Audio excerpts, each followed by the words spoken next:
गुरुग्राम में मुसलमानों को नमाज पढ़ने से रोका जा रहा है और इसका तो मकसद मैं समझता हूं कि ये वोट बैंक की सियासत है। किसी हिंदू भाई ने भी ये ऑफर किया है कि उनकी जो अपनी जाती ज़मीन है उसमें भी वो मुसलमानों को नमाज पढ़ने की इजाज़त देंगे। बहुत सी ज़मीनें अलाट की गई है मंदिरों के लिए, गुरुद्वारों के लिए, तो मुसलमानों के लिए ज़मीनें अलाट क्यों नहीं की गई हैं?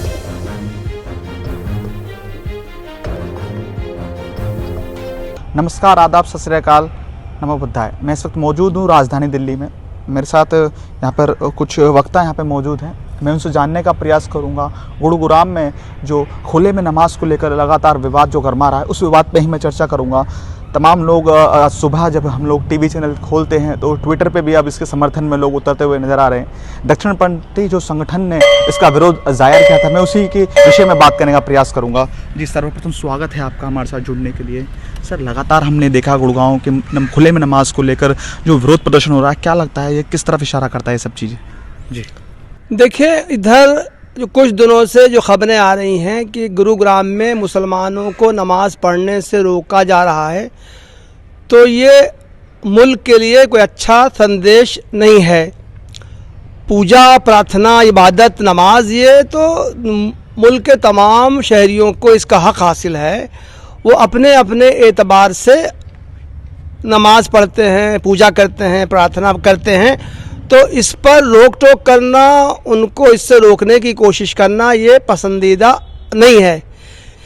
ये जो इशू उठाया जा रहा है, इस पर कई पहलुओं से गौर करने की ज़रूरत है।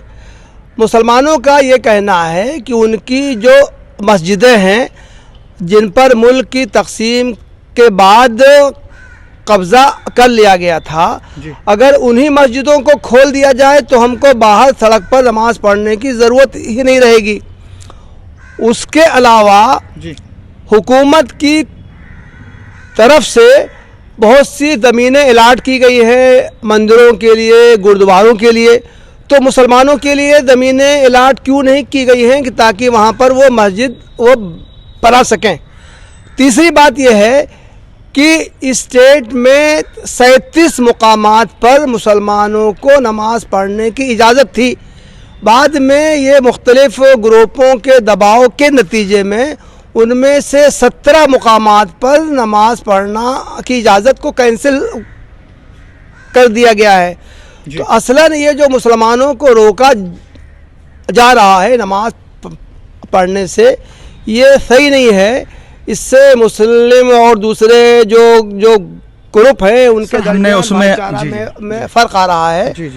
सर, उसी में एक एंगल निकल के आता है। गुरुद्वारे में जो तमाम जो लोग हैं, जो सिख समुदाय के लोग हैं, उन्होंने गुरुद्वारे खोल दिए। वो कह रहे हैं खुले में आकर आप नमाज ना पढ़ें, आप गुरुद्वारे में आकर नमाज पढ़ें। ये चीज़ें जो तमाम जो चीज़ें चल रही है धार्मिक तौर पे कहीं ना कहीं हम लोग देखें तो क्या संदेश दे रही हैं? देखिए, तो ये जो खबर आई है कि उनके लिए गुरुद्वारा खोल दिया गया है, ये बहुत अच्छी खबर है।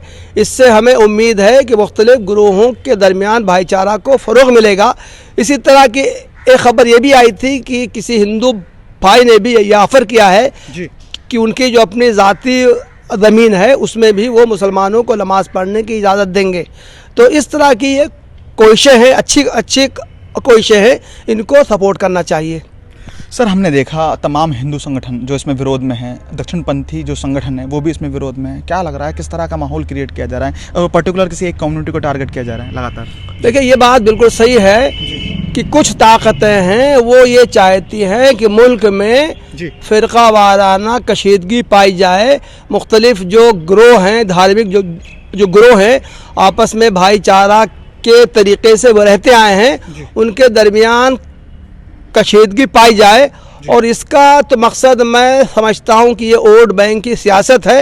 वो ये चाहते हैं कि मुख्तलिफ मजहबी ग्रोहों के दरमियान दूरी पाई जाए, कशीदगी पाई जाए, ताकि उनकी जो वोट की सियासत है उसमें उनको कामयाबी मिले। तो अगर आपको पसंद आया हो तो इसे लाइक करें, कमेंट करें, शेयर करें और हाँ, हमारे चैनल को सब्सक्राइब करना ना भूलें ताकि देश विदेश से जुड़ी खबरें आप मिस ना करें, क्योंकि कोरोना काल में 2 गज दूरी, मास्क है जरूरी। नमस्कार।